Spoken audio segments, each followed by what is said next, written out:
Every city has places few outsiders truly understand. Streets where sirens become background noise. Blocks where families live with courage the world rarely sees. Neighborhoods that carry the weight of history, hardship, and hope, all at the same time. Tonight, we step inside America's deadliest neighborhoods, not to judge them, but to understand them. Why does crime concentrate in specific areas? And what are residents doing every single day? This is not a story about danger. It's a story about people. And this is Inside America's Deadliest Neighborhoods. In the United States, crime is not evenly spread. Two neighborhoods in the same city can feel like two different countries. One block may be filled with coffee shops, parks, and renovated homes. Just a few minutes away, another block struggles with poverty, abandoned buildings, and decades of disinvestment. Our journey begins in West Baltimore, a neighborhood known for its historical significance and its long struggle with instability. West Baltimore is a place of contrast. Colorful row homes line the streets, children play on sidewalks, local shops serve loyal customers who've been coming for years. But look closer, and you'll see what residents talk about quietly: empty buildings, economic pressure, and decades-old community wounds. One resident, a grandmother named Laverne, explains it this way. People think this neighborhood is dangerous, but they don't see the people fighting every day to make it better. Her message echoes across West Baltimore. Most families here want nothing more than safety, stability, and opportunity. So why is crime high here? Experts point to several deep-rooted issues. Limited job opportunities, abandoned properties attracting trouble, strained relationships between residents and local institutions, a cycle of poverty difficult to break.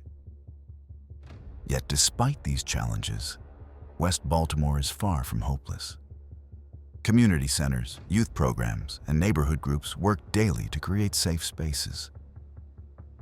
This neighborhood may appear in statistics, but it is powered by resilience.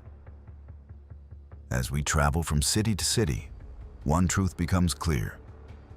Crime doesn't rise by accident. It grows where opportunity disappears, where resources shrink, and where communities are forced to fight alone. Next, we travel to the south side of Chicago, a place often mentioned in news reports, but almost never understood. South Side is massive, filled with schools, churches, parks, and thousands of hardworking families. One local teacher says, they show the worst parts on TV, not the kids who show up every morning wanting to learn. This neighborhood's struggles trace back decades. Factories closed, jobs vanished, housing projects were torn down without alternative plans. Underfunded schools left generations with limited opportunity. With fewer resources, some blocks became vulnerable to crime. Yet, the South Side is also full of strength. Youth mentors, community farms, local entrepreneurs, and neighbors who treat each other like family. Our next stop takes us to Memphis, Tennessee, where two neighborhoods, Fraser and Orange Mound, face some of the highest crime concentration in the region. But behind the numbers are real families with real stories.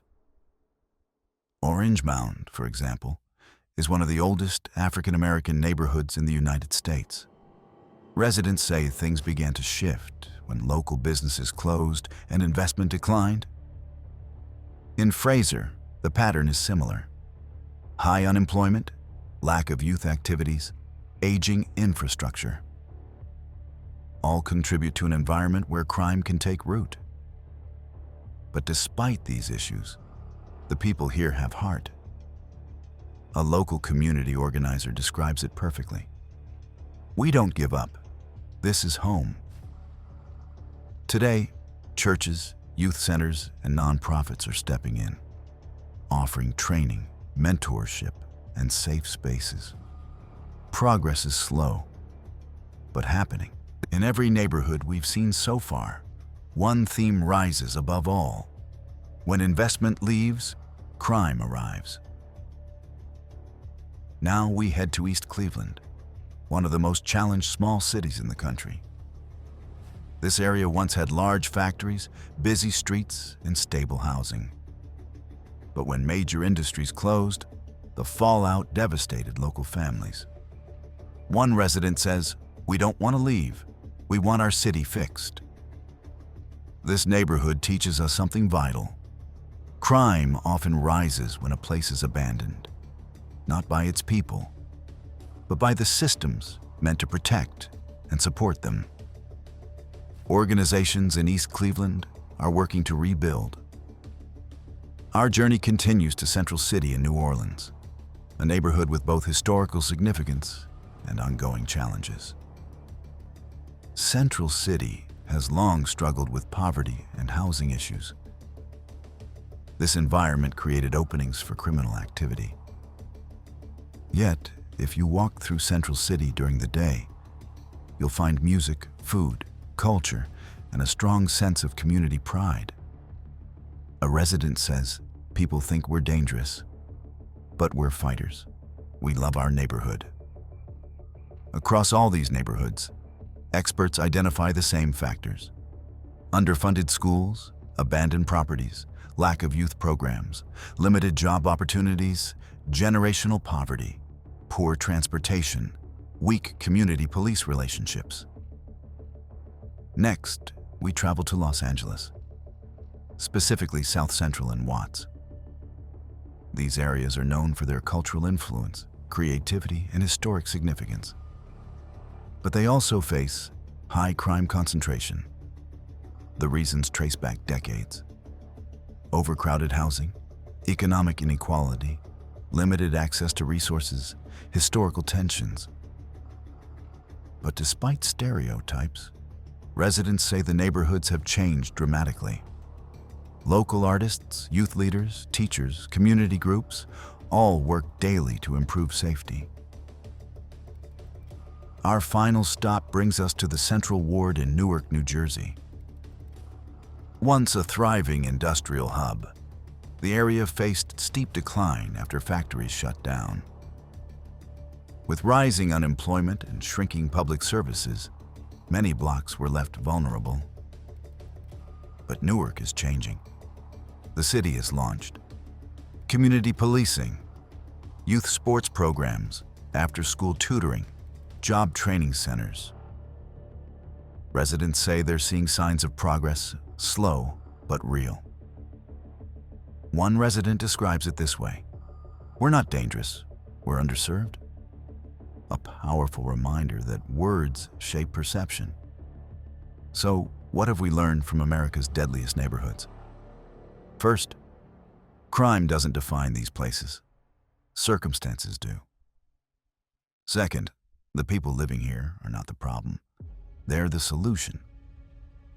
Third, most residents want exactly what everyone wants: safety, stability, and opportunity.